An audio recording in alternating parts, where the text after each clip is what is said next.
जय सच्चिदानंद जी, आप सभी को पंचानन की ओर से प्यार भरी नमस्कार।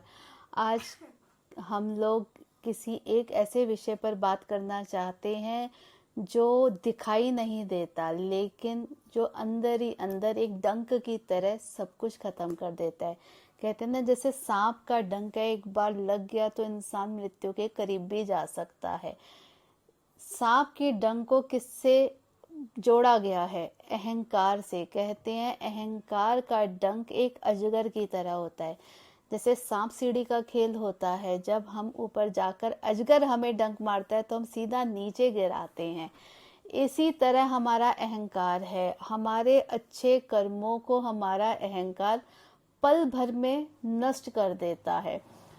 हमारे ऊपर भगवान की कृपा बहुत है, अति कृपा होती है, लेकिन जब ये कृपा हमारे अहंकार के साथ जुड़ जाती है, हमें अहंकार आने लगता है, तो ईश्वर एक पल लगाते हैं। उस अहंकार का डंक जब हमें लगता है तो वो सारी कृपा गुप्त हो जाती है। ईश्वर एक सेकंड में अपना हाथ पीछे कर लेते हैं।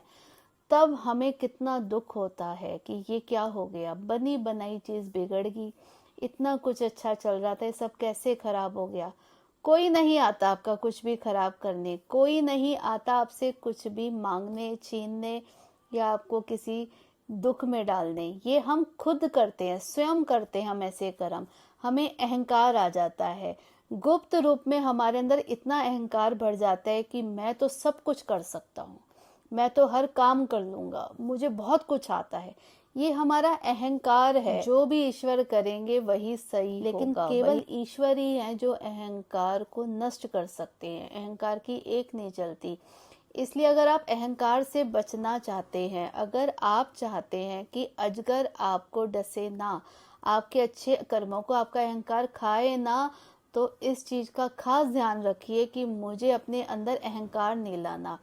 और सतपुरुष ये कहते हैं, महापुरुष ये कहते हैं कि अहंकार को केवल एक ही खत्म कर सकती है, वो है नाम सुमिरण की युक्ति। अगर आप नाम सुमिरण करें तो आपका अहंकार हमेशा हमेशा के लिए खत्म हो जाता है, क्योंकि जितने भी दूसरे कार्य हैं वो अहंकार देते हैं। अगर आपने घंटों बैठ के तपस्या कर ली, यज्ञ कर लिया, तो आप यही कहेंगे कि मैंने इतना बड़ा कार्य कर लिया कि मुझे मुझे घंटों लग गए, मैंने 4 घंटे तक तपस्या करी, 4 घंटे तक मैंने यज्ञ में इतना बड़ा अपनी योगदान दिया। तो वो अहंकार उपज जाता है। ये व्रत और जितने यज्ञ हैं, जितनी तपस्याएं, ये हमें अहंकार में बदल देती है हमारी भावनाओं को। लेकिन जब हम नाम सुमिरन करते हैं तो उसमें हमारा कुछ नहीं लगता। कोई हम शरीर से ऐसी खास तपस्या या साधना नहीं लेते या अपने शरीर को कष्ट नहीं देते। हम केवल जीवा से सिमरन करते हैं ईश्वर का। लेकिन जब हम जीवा से सिमरन करते हैं नाम का, तो हमारा मन शुद्ध हो जाता है, हमारा ध्यान शुद्ध होता है और हमारा जीवा से जपना नाम शुद्ध हो जाता है।